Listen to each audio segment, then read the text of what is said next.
पत्ते जो हैं, पत्ते मान लीजिए उनका लीफ इंक्लाइनेशन क्या है, पत्ते मतलब वो सीधे खड़े हैं, जैसे मान लीजिए कि उसका नॉर्मल फॉरेस्ट में वो पौधे को थोड़ा सा ऐसे उसका लीफ का इंक्लिनेशन ऊपर की तरफ होना चाहिए।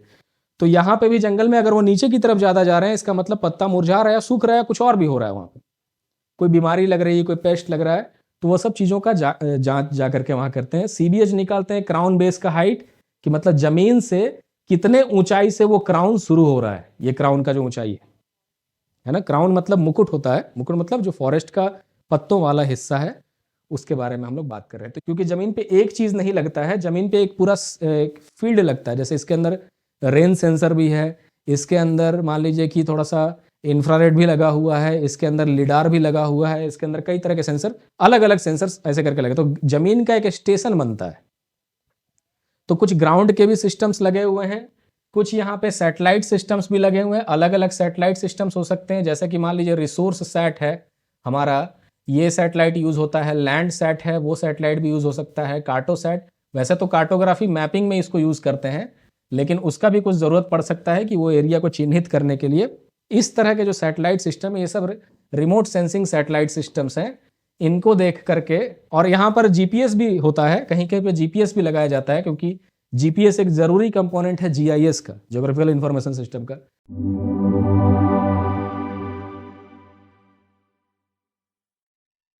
बेसिकली जो फॉरेस्ट कवर है किसी भी एरिया का, फॉरेस्ट कवर को मेजरमेंट करने का या मॉनिटर करने का कई अलग अलग तरीका है, जिसको हम लोग ग्राउंड बेस्ड मॉनिटरिंग भी करते हैं, एयरबोर्न होकर के मॉनिटरिंग भी करते हैं, सैटेलाइट से भी मॉनिटरिंग करते हैं।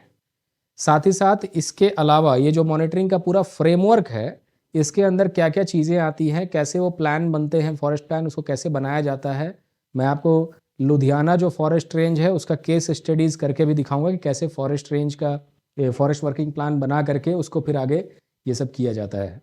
तो चलिए शुरू करते हैं फॉरेस्ट कवर मॉनिटरिंग, जिनमें इन सारी बातों को कवर करेंगे आज के क्लास में। ठीक है, तो अब सबसे पहले डेफिनेशन से शुरू करेंगे कि एग्जाम में अगर आपको क्वेश्चन देखने को मिलेगा, तो इसमें क्वेश्चन ऐसा आ सकता है सवाल कि how is the forest cover monitoring done, जंगल का जो फॉरेस्ट कवर होता है उसका मॉनिटरिंग कैसे करते हैं, how is forest cover monitoring done.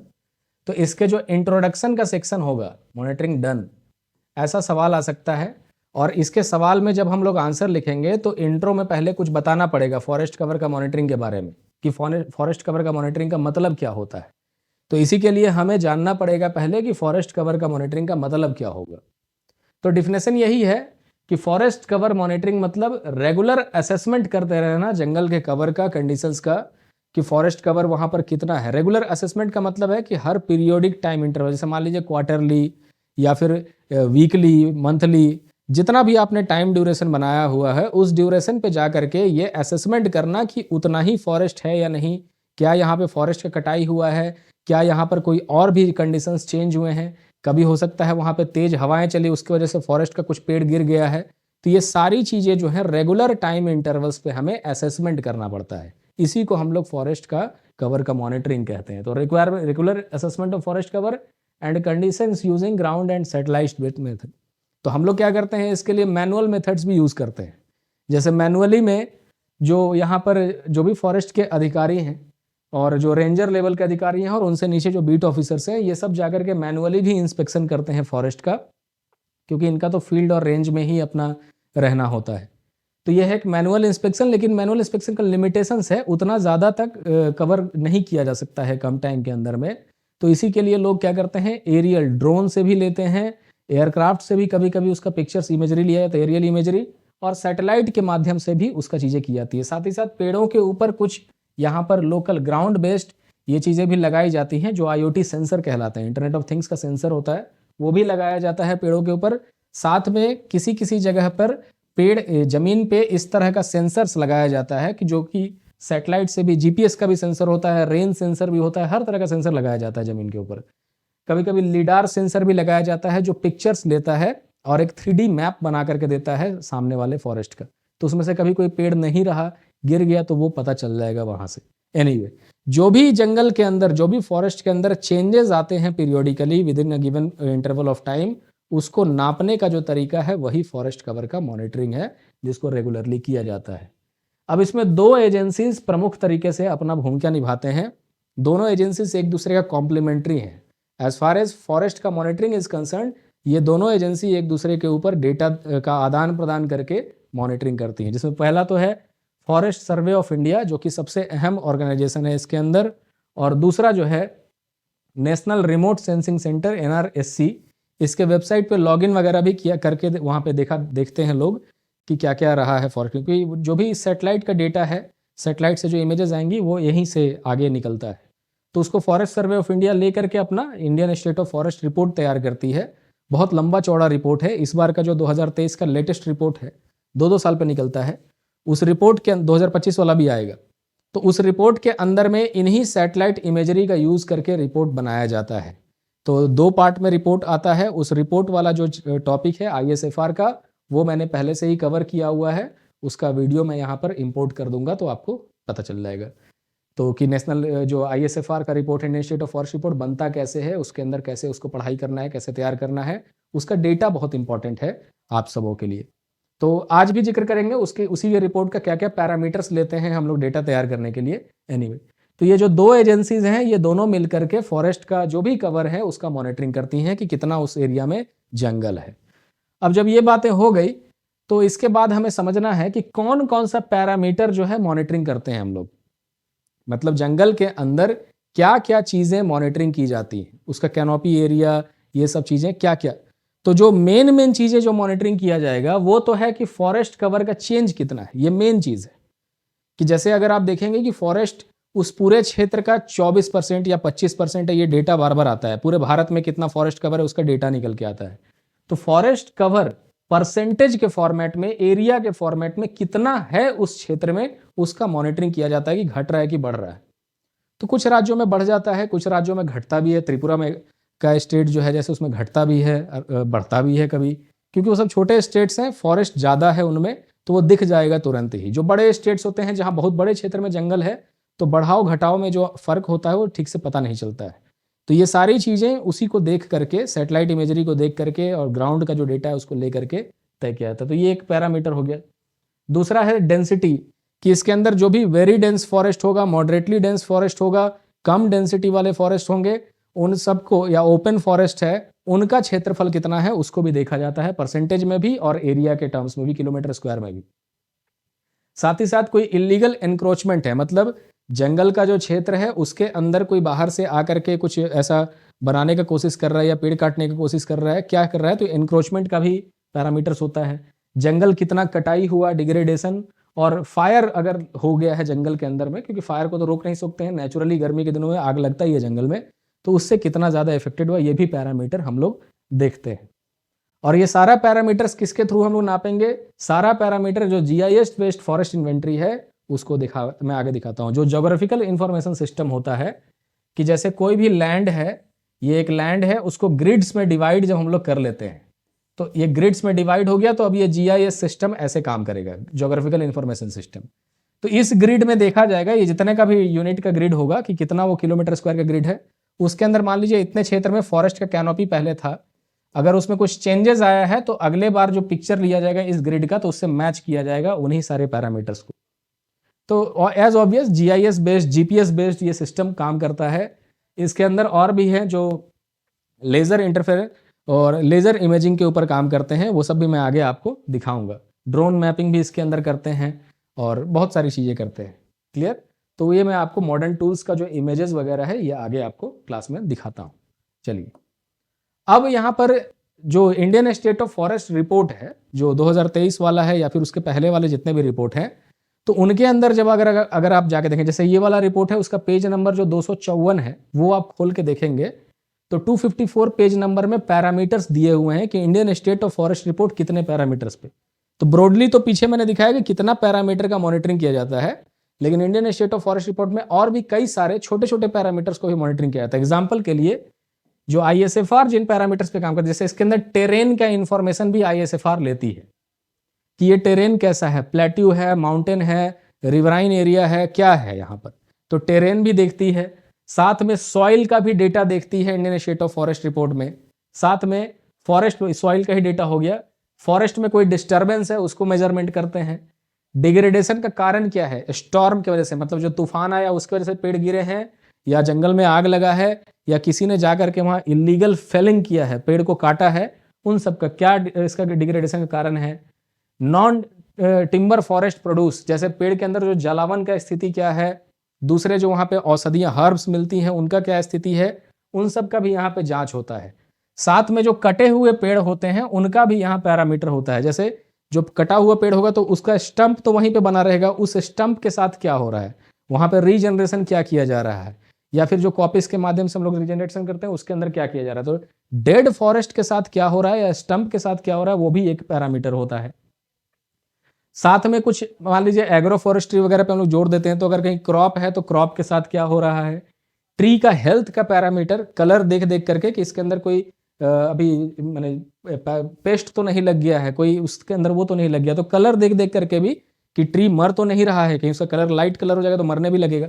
तो वो सब चीजें, ट्री का ग्रोथ कितना हो रहा है, ये तो ग्राउंड बेस्ड से ही पता चल जाता है कि ग्राउंड से उसका हाइट का, उसके कैनोपी का, माने जो भी क्राउन, क्राउन का मतलब है कि उसका जो भी इस तरह से बना है, जो डाल निकल करके और जो पत्तियां का ऐसे करके क्राउन बना हुआ है, उस क्राउन का एंगल कितना है, वाइड एंगल में है कि शैलो एंगल में है, ऊंचाई की तरफ जा रहा है, वो क्राउन वगैरह भी कभी वहां पे जांच करते हैं।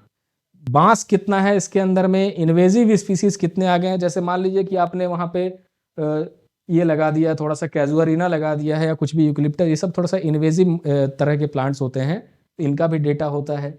रीजनरेशन का इन्फॉर्मेशन अवेलेबल है, और भी कई तरह के पैरामीटर्स। तो ये सारे parameters Indian state of forest report में होते हैं जिनको हम लोग मॉनिटरिंग करते हैं। साथ में जो अब प्लानिंग वाला बात आता है कि मॉनिटरिंग तो हमने देखा कि मॉनिटरिंग के अंदर में ही प्लानिंग का भी मामला है, क्योंकि बिना प्लानिंग के लिए तो कुछ नहीं होगा। प्लानिंग बना करके फिर फंड का रिक्वायरमेंट होता है, ये मॉनिटरिंग करने के लिए इसको और भी कुछ योजना चलाना है जंगल के अंदर में, या जो भी काम करना है फॉरेस्ट्री में, उसके लिए फंड का भी आदान प्रदान किया था। तो फंड मांगेंगे कैसे, बिना प्लान बनाए फंड तो नहीं मांग सकते हैं आप।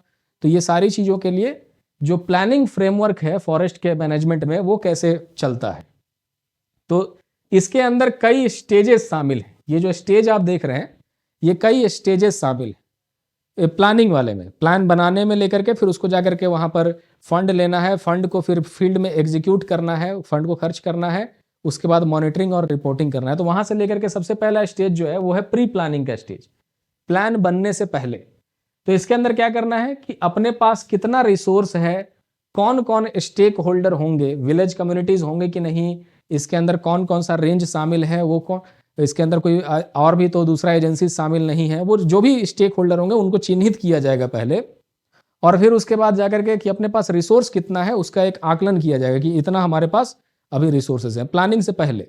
फिर प्लानिंग में तो बताया जाएगा कि ये रिसोर्सेज के बारे में कि क्या क्या हमारे पास क्वांटिटी है और कैसे उसको हम लोग इस्तेमाल करने वाले हैं। तो ये जो प्री प्लानिंग की एक्टिविटी है वो फॉरेस्ट सर्वे की टीम्स करती हैं, जो डीएफओ के नेतृत्व में काम करती हैं, जो डिविजनल फॉरेस्ट ऑफिसर है।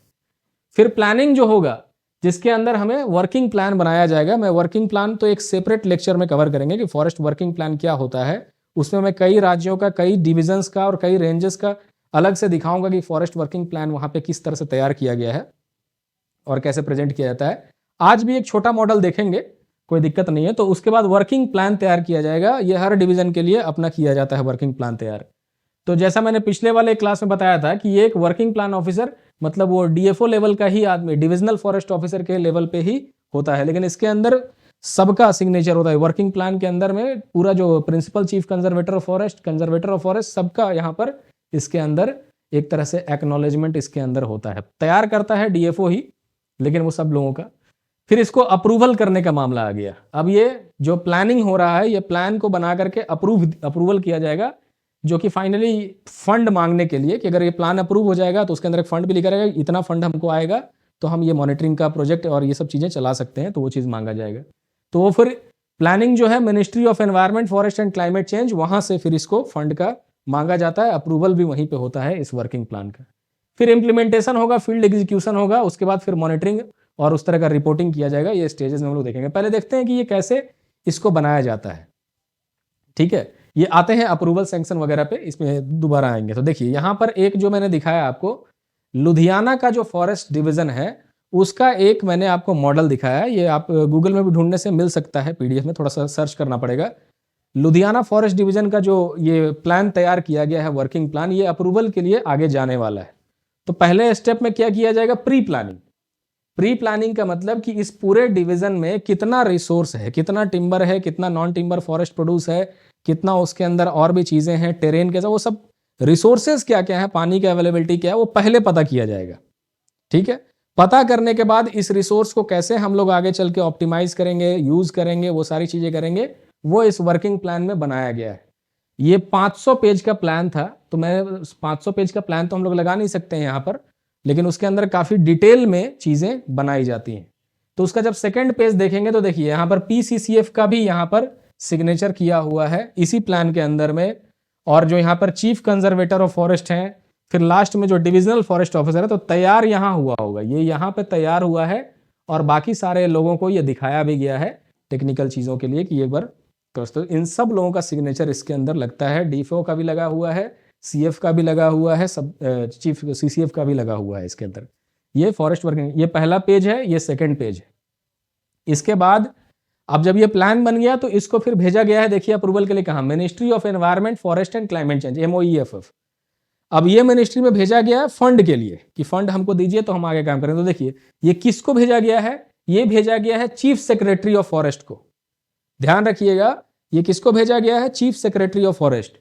तो to the additional chief secretary of forest, government of Punjab, और जो कि ये मिनिस्ट्री ऑफ एनवायरमेंट को ही ये एड्रेस किया गया। तो यहां से उसको भेजा गया है approval of working plan of Ludhiana forest division for the period from 2019 से 2028। 10 सालों के लिए फॉरेस्ट वर्किंग प्लान बनाया गया और उसको अप्रूवल के लिए भेज दिया गया। फिर टेक्निकल टीम जो है उस मंत्रालय में उस चीज का जांच करेगी, उसके बाद उनको फंड दिया जाएगा ताकि आप काम कर पाए आगे। तो अब जो ये फंड दिए गए हैं और उसको कैसे, वो तो अप्रूवल कैसे होगा, जो यहाँ पे हमें देखना है थोड़ा सा कि अप्रूवल का प्रोसेस क्या है। कि सबसे पहले सबमिशन हुआ वर्किंग प्लान का प्रोजेक्ट का स्टेट फॉरेस्ट डिपार्टमेंट में, फिर टेक्निकल स्क्रूटनी उसको किया गया, जो भी इवेल्युएशन सेल बैठता है वहां पे उसको पूरा इवेल्युएट करेगा कि सही बनाया है नहीं।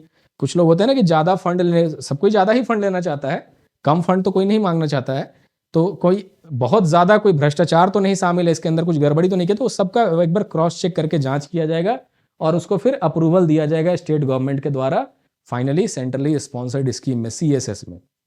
ध्यान रखिएगा, सेंट्रली, ये सेंट्रल सेक्टोरल स्कीम नहीं है, मतलब सेंट्रली स्पॉन्सर्ड स्कीम का मतलब है कुछ भाग जो है इसको केंद्र से मिलेगा 70% से ज्यादा, और लगभग 30% जो है राज्य अपना भी मिलाती है उसके अंदर।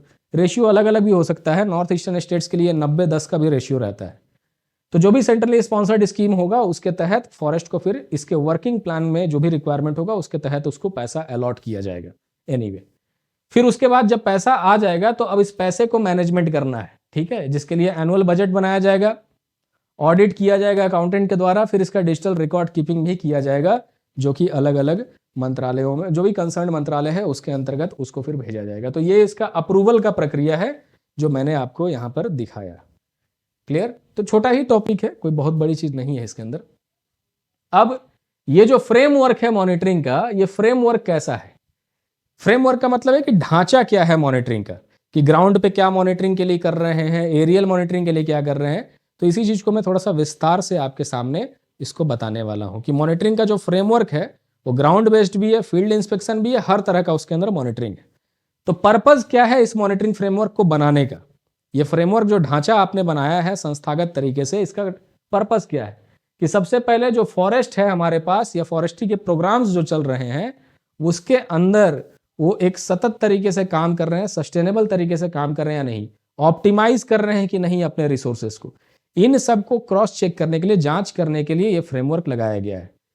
पता तो चलना चाहिए ना कि फॉरेस्ट में जो पैसा दिया गया है इनको सर मंत्रालय से, वो पैसे का सही से यूज हुआ कि नहीं। मान लीजिए कैंपा फंड के लिए किसी ने पैसा वहां पे ये आया, तो वो कहीं पर एफॉरेस्टेशन हुआ कि नहीं। जैसे कंपनियां ना कहीं पे पेड़, उनके वजह से हाईवे में मान लीजिए बन रहा है, कहीं पे पेड़ कटने पड़ेंगे या कुछ और भी इंडस्ट्री पेड़ काटने पड़ेंगे, तो वो कैंपा फंड में वो पैसा जमा करते हैं, वही पैसे से कहीं दूसरे एरिया में एफॉरेस्टेशन करना है जंगल में, तो वो सब को चेक करने के लिए फ्रेमवर्क बनाया गया है मॉनिटरिंग करने के लिए। तो इसके अंदर देखिए मेथड क्या क्या है, कैसे इस चीज का मॉनिटरिंग करते हैं।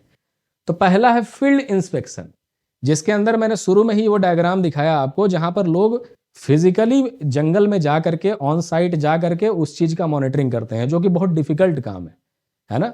एक रेंज को ही अगर आप पकड़ लेंगे तो रेंज ही बहुत बड़ा होता है, उस रेंज में भी पूरा घूमना बहुत मुश्किल टास्क है, उतना मैन पावर क्योंकि नहीं होता है कहीं भी। तो फील्ड इंस्पेक्शन जो है ये ज़्यादा एक्यूरेट होता है क्योंकि आप जाकर के फिजिकली उस पेड़ को देखते हैं, एक्यूरेसी बहुत ज़्यादा है लेकिन बहुत ज़्यादा ह्यूमंगस टास्क है, मेहनत वाला काम है। दूसरा जो है रिमोट सेंसिंग मॉनिटरिंग, ये भी बहुत ज़्यादा प्रिसीजन बेस्ड होता है क्योंकि इसके अंदर आप ऊपर से ही पूरा इमेज दे। रिमोट सेंसिंग का मतलब क्या होता है? रिमोट सेंसिंग मतलब, रिमोट का मतलब होता है दूर से, और सेंसिंग मतलब कि उसका अंदाजा लगाना, उसका मतलब निकालना, इंटरप्रिटेशन करना कि क्या है। तो रिमोट सेंसिंग मतलब दूर से, और दूर कितना? तो लगभग 2000 किलोमीटर के ऊंचाई के आसपास, जितने ऊंचाई पे रिमोट सेंसिंग सैटेलाइट्स काम करते हैं। जैसे ये अर्थ है, तो मान लीजिए इसके लो अर्थ ऑर्बिट में जितने भी रिमोट सेंसिंग सैटेलाइट्स हैं, जिनको आरएसएस भी कहते हैं, रिमोट सेंसिंग सैटेलाइट्स, तो ये पोलर कोऑर्डिनेट्स में घूमते रहते हैं, इन्हीं से इनका पूरा आंकड़ा निकलता है, उनका इमेजेस आता है। और इमेजेस भी मैं आगे दिखाऊंगा, जो लैंड सेट है उसका इमेज कैसा आता है, जिसको देख करके अलग अलग इल्यूमिनेशन पे, सूर्य का अलग अलग इल्यूमिनेशन पे देख सकते हैं, कलर्स के लिए देख सकते हैं, बहुत तरह का आंकड़ा वो भेजता है। तो रिमोट सेंसिंग का मॉनिटरिंग मतलब सैटेलाइट और ड्रोन बेस्ड ट्रैकिंग करना है। फिर परफॉर्मेंस इंडिकेटर्स कि survival percentage of plantations, biodiversity indices, soil stability, इन सब के जो परफॉर्मेंस है, मतलब कि फॉरेस्ट का परफॉर्मेंस क्या है, यहाँ पर जो पौधे हैं वो सही तरीके से हेल्दी हैं कि नहीं हैं, जो भी सॉइल है उसका स्टेबिलिटी क्या है, सॉइल का कटाव तो नहीं हो रहा है, उन सारे चीज़ों का इंडेक्स जो है अपना, उसका मॉनिटरिंग वगैरह किया जाता है। और फिर थर्ड पार्टी इवैल्यूएशन कि इसके अंदर इंडिपेंडेंट ऑडिटिंग वाला एजेंसी आएगा, वो इस चीज़ का जांच करेगा कि जो भी मॉनिटरिंग हो रहा है ये भी सही हो रहा है कि नहीं हो रहा है। तो कई अलग लेवल्स बन गया ना इसके अंदर। पहला तो ये है कि जो आपने काम किया है, फॉरेस्टेशन मान लीजिए किसी एक एजेंसी ने किया, जंगल लगाया है, दूसरा एजेंसी जो है उसको मॉनिटरिंग कर रहा है, और तीसरा जो है ऑडिट करके ये बता रहा है कि जो मॉनिटरिंग जो लोग कर रहे हैं वो भी सही हो रहा है कि नहीं हो रहा है। तो एक बड़ा रोबस्ट सिस्टम है हमारे यहाँ, जो जिसको हम लोग मॉनिटरिंग फ्रेमवर्क कर रहे हैं। तो ये फ्रेमवर्क क्या है? एक तरह का बहुत ज़्यादा रोबस्ट सिस्टम है, जिसमें क्रॉस चेक्स और बैलेंसेस बड़ा अच्छा से बनाया गया है। अब ये करते कैसे हैं, इनका अलग अलग मेथड। तो मैं रिमोट सेंसिंग फील्ड इंस्पेक्शंस का अलग अलग चीज़ें आपको यहाँ पर दिखाता हूँ। जैसे पहला जो विधि दिख रहा है आपको, इसके अंदर कैटेगराइजेशन किया गया है कि एक तो है एयरबोर्न, जिसके अंदर इस तरह का मान लीजिए कि कई इक्विपमेंट लगा हुआ है उस एयरक्राफ्ट के अंदर में, वो इक्विपमेंट से वहाँ पर कैमराज लगे हुए हैं, इंफ्रारेड सेंसर लगा हुआ है, कई तरह की चीज़ें ले गई हैं, वो एरियल इसका इमेज निकाल रहा है। ठीक है, एक तो ये हो गया, यहाँ से कर सकते हैं। दूसरे तरफ जो ड्रोन होते हैं उनसे आप इसका कैनोपी का इमेज निकाल सकते हैं सॉरी। तो जो ड्रोन होगा, ड्रोन तो काफी नीचे उड़ सकता है ना, एयरक्राफ्ट तो बहुत ज्यादा नीचे नहीं उड़ेगा क्योंकि रफ्तार बहुत तेज होता है, और ड्रोन होवर भी कर सकता है, एक जगह पे आकर रुक भी सकता है। तो ड्रोन से जो इमेजरी मिलता है वो बहुत ज्यादा इफेक्टिव होता है, बहुत ज्यादा अच्छा इमेज मिलता है, एयरक्राफ्ट से भी अच्छा ही मिलता है। दूसरे जो है ग्राउंड बेस्ड, जो जमीन पे लगाया गया है, और ये जमीन पे लगाने के साथ ये कनेक्टेड भी कर सकते हैं आप सैटेलाइट से, क्योंकि जमीन पे एक चीज नहीं लगता है, जमीन पे एक पूरा फील्ड लगता है। जैसे इसके अंदर रेन सेंसर भी है, इसके अंदर मान लीजिए कि थोड़ा सा इंफ्रारेड भी लगा हुआ है, इसके अंदर लिडार भी लगा हुआ है, इसके अंदर कई तरह के सेंसर, अलग अलग सेंसर ऐसे करके लगे, तो जमीन का एक स्टेशन बनता है। तो कुछ ग्राउंड के भी सिस्टम्स लगे हुए हैं, कुछ यहाँ पे सैटेलाइट सिस्टम्स भी लगे हुए हैं। अलग अलग सैटेलाइट सिस्टम्स हो सकते हैं, जैसे कि मान लीजिए रिसोर्स सैट है हमारा, ये सैटेलाइट यूज होता है, लैंड सैट है, वो सैटेलाइट भी यूज हो सकता है, कार्टो सैट, वैसे तो कार्टोग्राफी मैपिंग में इसको यूज करते हैं, लेकिन उसका भी कुछ जरूरत पड़ सकता है कि वो एरिया को चिन्हित करने के लिए। इस तरह के जो सैटेलाइट सिस्टम है, ये सब रिमोट सेंसिंग सैटेलाइट सिस्टम्स हैं, इनको देख करके। और यहाँ पर जीपीएस भी होता है, कहीं कहीं पे जीपीएस भी लगाया जाता है, क्योंकि जीपीएस एक जरूरी कंपोनेंट है जीआईएस का, ज्योग्राफिकल इंफॉर्मेशन सिस्टम का। तो यहाँ पर जीपीएस के लिए तो थोड़ा सा हाई अर्थ, मिडिल अर्थ ऑर्बिट के सैटेलाइट को भी यूज करना पड़ेगा। तो उसमें जो है वो नेविगेशन सैटेलाइट्स कहलाते हैं, नेविगेशन वाले सैटेलाइट्स, उसका जीपीएस का तो वो भी यूज करते हैं। तो इसमें से एक सैटेलाइट जो है नेविगेशन का है, दूसरा हो सकता है रिसोर्स सेट या लैंड सेट यूज कर रहे हैं। तो इस तरह का सारा सिस्टम बना करके सारा चीजें क्या कर रहे हैं कि इस जंगल को, ये जो नीचे फॉरेस्ट लगा हुआ है, उसका हमको मॉनिटरिंग करना है, सारा चीजें देखना है उसके बारे में। तो अब इसके साथ साथ अब मैं कुछ कुछ दिखाता हूं जो इमेजेस मिलते हैं। जैसे लैंड सेट है, उसका जो इमेजेस आता है, देखिए जैसे एक गिवन एरिया है, उस एरिया के अलग अलग इमेज लिए जाते हैं। जैसे ये है ए का जो इमेज है वो लिया गया है थोड़ा सा वुडलैंड्स के लिए, क्लोज्ड वुडलैंड्स के लिए। फिर उस तरह जो बी का जो लाल वाला यहाँ पे दिख रहा है, लाल वाला जो है वो ओपन वुडलैंड्स है, माने ओपन फॉरेस्ट है जहाँ पर फॉरेस्ट्री किया जा रहा है, सिल्वीकल्चर किया जा रहा है। जो व्हाइट वाला एरिया है बाकी का क्षेत्र, वो जो है ये सब जो बाकी का व्हाइट वाला क्षेत्र होगा ये सब जगहों पे एग्रीकल्चरल फील्ड्स है। जो येलो वाला है उसमें और भी कुछ चीज़ें की जा रही हैं, ग्रासलैंड्स दिए गए हैं, इस जगह पे ग्रासलैंड्स हो सकता है। जो ब्लू का एरिया है वो दिखा रहा है कि वाटर है, यहाँ पे मान लीजिए बीच बीच में थोड़ा सा कहीं पे पानी वगैरह के लिए नदियों का सोर्सेज है या लेक्स है, कुछ इस तरह का। तो कई जानकारियाँ वो लैंड सेट और रिसोर्स सेट ये सब मिलके देते हैं। जो भी रिमोट सेंसिंग सैटेलाइट्स होते हैं उनके माध्यम से कई जानकारियाँ निकल के सामने आती हैं। वो अलग अलग बैंड में तस्वीर लिया, अलग अलग बैंड में, स्पेक्ट्रम के अलग अलग बैंड में लेने से अलग अलग कलर सामने आते हैं, जिससे पता चलता है कि वहाँ पे क्या है। एनीवे, ड्रोन के थ्रू और एयरक्राफ्ट के थ्रू इस तरह का एरियल फोटोग्राफी किया जाता है, तो आइदर ड्रोन से। अब यहाँ पे देखिए ये जो फॉरेस्ट है ये इसका कैनोपी है, और जिसमें ये जो क्राउन है ना, क्राउन का मतलब ये वाला हिस्सा, जैसे एक पेड़ है उसका ये क्राउन है, तो वो क्राउन और कैनोपी इसका डेंसिटी क्या है वो यहाँ से नजर आता है। तो मान लीजिए इसके बीच में से ये वाला जो पेड़ है इसको काट दिया गया है या फिर हटा दिया गया, तो ये पता चल जाएगा यहाँ से कि एक पेड़ गायब हो गया है। उसी तरह मान लीजिए ये वाले पेड़ का हिस्सा मान लीजिए यहाँ से काट के हटा दिया गया, तो पता चल जाएगा कि ये पेड़ यहाँ से गायब हो चुका है।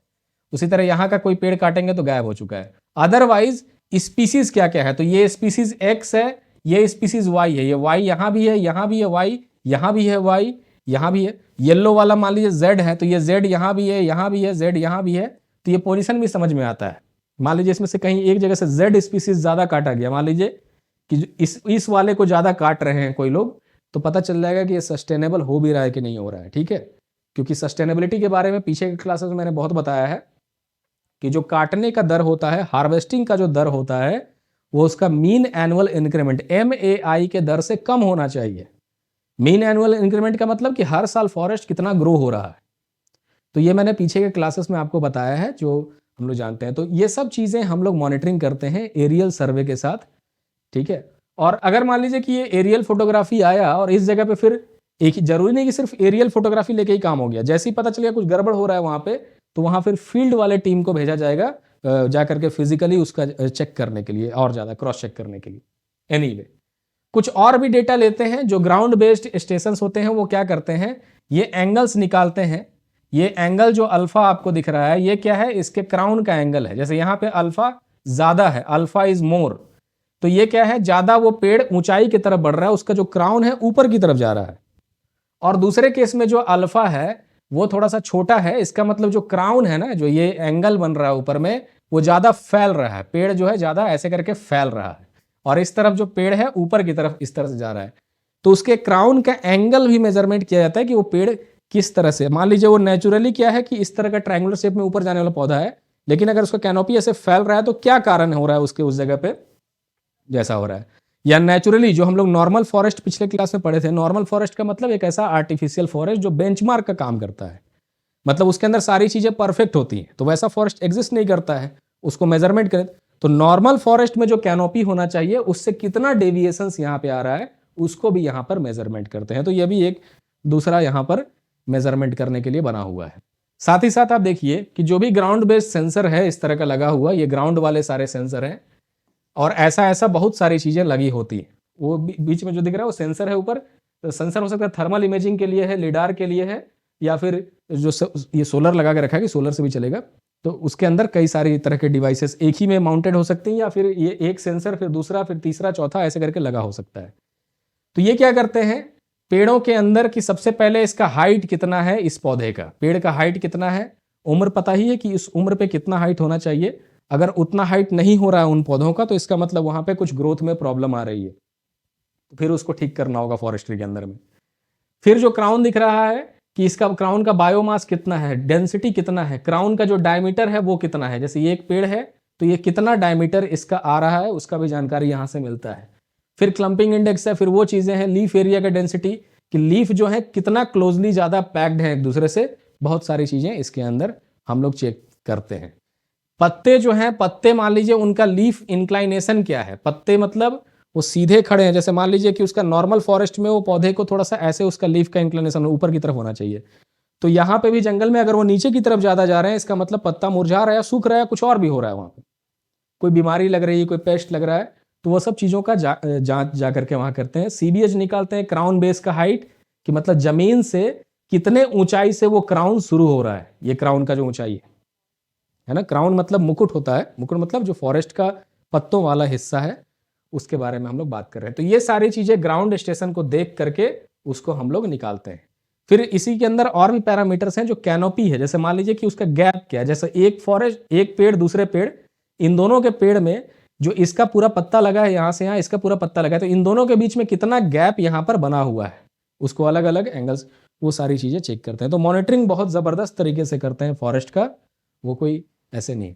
साथ में ये जो इंटरनेट ऑफ थिंग्स का सेंसर्स देखा आपने, IoT सेंसर, ये भी लगाए जाते हैं। IoT का मतलब होता है इंटरनेट ऑफ थिंग्स, जो कि एक तरह से वाईफाई सिस्टम से कनेक्ट होता है, कि मान लीजिए कि यहाँ पर कोई सिग्नल, उस तरह का वाईफाई सिस्टम है, उस वाईफाई सिस्टम से ये सब कनेक्टेड है। जैसे मान लीजिए कि आपके घर का फ्रिज है, AC है, पंखा है और कूलर्स है, ये सब जो भी चीज़ें हैं, इनको हमने क्या किया, एक एप्लीकेशन के माध्यम से कनेक्ट कर दिया है। कि आप जैसे मान लीजिए कि कुछ आपसे बंद नहीं हुआ, आप ऑफिस में जल्दी से निकल गए हैं, ऑफिस के तैयारी के जल्दबाजी में, तो आप वहाँ पे ऐप से भी अपने गीजर को बंद या चालू कर सकते हैं, ऐप से भी अपने कूलर को बंद या चालू कर सकते हैं, लाइट को बंद या चालू करते हैं। ये सब इंटरनेट ऑफ थिंग्स है। उसी तरह के डिवाइसेस पेड़ों पे इस तरह से बांध दिए, स्ट्रैप किए जाते हैं या माउंट किए जाते हैं, जिनको क्या है कि किसी ऐप के माध्यम से कंट्रोल किया जाता है।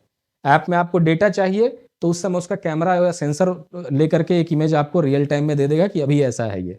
तो ये इंटरनेट ऑफ थिंग्स के सेंसर्स होते हैं जो पेड़ों पे लगाए जाते हैं। साथ में इस तरह का लिडार इमेजेस भी आता है। लिडार का मतलब क्या है कि ये एक फॉरेस्ट को देखा गया और फॉरेस्ट के ऊपर, जमीन के ऊपर एक जो इक्विपमेंट लगा हुआ है, एक लेजर बीम छोड़ेगा। जब वो लेजर बीम जाएगा तो इस पौधे से जाकर के वो टकराएगा, फिर वो वापस आएगा, तो इसका डिस्टेंस मिल जाएगा और बाकी का स्ट्रक्चर क्या है वो मिल जाएगा। जब ये पूरे एरिया में इस तरह का स्कैनिंग कर लिया जाएगा, तो स्कैनिंग करने के बाद एक तरह का ये 3D इमेज बनाया जाता है। ये जो है एक 3D इमेज बनाया गया है लिडार से, जिसको हम लोग लेजर डिटेक्शन एंड रेंजिंग कहते हैं। तो वो लिडार से लेकर के, जैसे सोनार काम करता है वैसे ही लेजर, यहाँ लेजर का उपयोग कर रहे हैं, वहां पर ध्वनि का उपयोग करते हैं, ध्वनि तरंगों का उपयोग करते हैं सोनार के अंदर में, साउंड नेविगेशन एंड रेंजिंग। तो ये लेजर से यहाँ पे जब आ गया तो इसका पूरा एक स्ट्रक्चर 3D में आप बना सकते हैं, जो फर्दर स्टडीज के काम आएंगी। जैसे मान लीजिए कहीं पे आग लगा, वो जल गया है, तो स्ट्रक्चर आ गया, तो स्ट्रक्चर से पता चल जाएगा कि जंगल के इस वाले हिस्से में आग लगा था और ये पूरा हिस्सा जो है डैमेज हो चुका है, या तूफान आया उधर के पेड़ गिर गए तो ये हिस्सा मान लीजिए डैमेज हो चुका है, वो पता लगता है। वो 3D आपको एक दिख जाएगा सिमुलेशन कंप्यूटर में, उसका एक 3D मॉडल, जंगल का एक 3D मॉडल आपके सामने आ जाएगा। तो बड़ा अच्छा चीज हो जाएगा स्टडी करने के लिए। चलिए एनीवे, तो ये था हमारा जो फ्रेमवर्क था, जिसके अंदर कई मेथड्स के थ्रू हम लोग जो फॉरेस्ट का मॉनिटरिंग करते हैं वो हमने देखा। अब जो ये इसका आखिरी स्टेज है जो रिपोर्टिंग और गवर्नेंस है फॉरेस्ट का, कि जब आपका प्री प्लानिंग हो गया, प्लानिंग हो गया, फिर उसके बाद फंड मिल जाएंगे, फंड के बाद उसको फील्ड ऑपरेशंस चालू हो जाएंगे सारे फील्ड में, फिर उसका मॉनिटरिंग उसका भी करना है। फाइनली जो रिपोर्टिंग एंड गवर्नेंस का क्या मेथड है कि रिपोर्टिंग के लिए जो मैकेनिज्म बना हुआ है कि क्वार्टरली प्रोग्रेस रिपोर्ट बनाना पड़ता है। पहले जो लोग फील्ड में हैं, जो ये काम कर रहे हैं फॉरेस्ट को, या तो एफॉरेस्टेशन में लगे हुए हैं, या फिर मान लीजिए कहीं पे बैरिकेडिंग हो रहा है, कहीं पे पोल्स लगाना है, कहीं पे कैमरा इंस्टॉल करना है, कहीं पे ट्रैप लगाना है, ये जो काम किया जा रहा है, इसका पहले क्वार्टरली प्रोग्रेस क्या है वो हर 3 महीने पे एक रिपोर्ट देना होगा। एनुअली क्या प्रोग्रेस है वो भी देना होगा, एनुअल APR जिसको कहते हैं। साथ में जो ऑनलाइन डैशबोर्ड्स होते हैं उनके अंदर भी जानकारियां इधर उधर से आदान प्रदान किया जाता है। जैसे मान लीजिए वंधन पोर्टल है एक, और दूसरा है फॉरेस्ट मॉनिटरिंग ऐप है जो नेशनल रिमोट सेंसिंग सेंटर के द्वारा डिजाइन किया गया, उसका भी अपना एक ऐप है। और ऐप तो दोनों का है, जैसे ये वंधन योजना के तहत जो निकला था वो पोर्टल, ये basically ministry of tribal affairs के अंदर में है, क्योंकि ये फॉरेस्ट राइट्स एक्ट से जुड़ा हुआ ज़्यादा मामला है कि फॉरेस्ट के अंदर जो माइनर प्रोडक्ट्स होते हैं जैसे हनी है, या फॉरेस्ट के अंदर ये छोटे छोटे जो फल आते हैं, या फिर जो केंदू का पत्ता मिलता है, या जलावन की लकड़ी मिलती है, जो माइनर फॉरेस्ट प्रोड्यूस है, इस पे जो अधिकार है वो दिया गया है लोकल फॉरेस्ट ड्वेलर्स को, जो एंसेस्ट्रल जिनका राइट होता है ज़मीन के ऊपर, उनको दिया गया है। तो उनका अधिकार सुरक्षित रखने का काम जो है फॉरेस्ट राइट्स एक्ट के according ministry of tribal affairs करती है। तो जंगल में सिर्फ ये मत सोचिएगा कि ministry of environment, forest and climate change है, बल्कि वहाँ पर मिनिस्ट्री ऑफ ट्राइबल अफेयर्स का भी योगदान है, या फिर वो भी एक स्टेक होल्डर होती है। तो वंधन योजना वाला जो है इसमें जाकर के लॉगिन कर सकते हैं, यहाँ भी आपको तरह तरह का डेटा और ये सब चीज़ें मिल सकती हैं वन धन वाले पोर्टल पे, है ना। और दूसरा जो एक पोर्टल है जो मैंने आपको लास्ट में दिखाया वो है NRSC का जो पोर्टल बनाया है, नेशनल रिमोट सेंसिंग सेंटर। इसके ऊपर जाकर के भी आप लॉगिन करके और वहाँ पे देख सकते हैं। जैसे कुछ तो ऑफिशियल लॉगिन होता है जिसमें आपको एक ऑफिशियल, जब आप ज्वाइन करेंगे सर्विस में तो वहीं से प्रोवाइड किया जाएगा यूज़र ID पासवर्ड और तभी जाके ज्वाइन होगा। अदरवाइज इसके अंदर मान लीजिए कि सिविलियंस के लिए तो मैंने चेक नहीं किया कि सिविलियंस के लिए है कि नहीं, देखने का मौका नहीं मिला, उतना ध्यान नहीं दिए।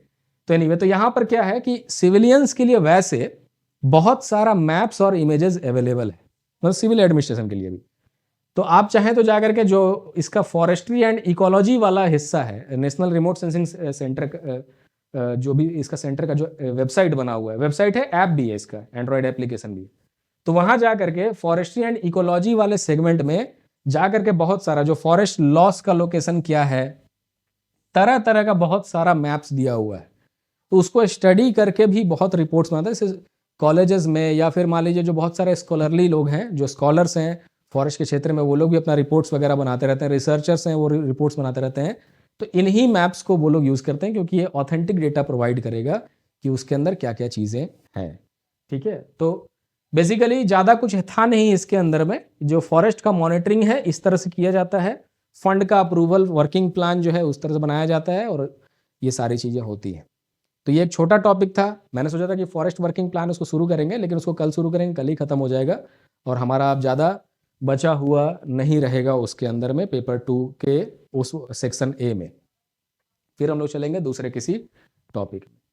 तो चलिए, तो यहाँ पर इसको मैं यहीं पे छोड़ रहा हूँ, और आपको कोई डाउट है तो फटाक से इसको पूछ सकते हैं। कल शुरू करेंगे फॉरेस्ट वर्किंग प्लान और फिर उसको भी ख़त्म करेंगे। ठीक है, पूछिए, कोई डाउट है तो पूछ सकते हैं।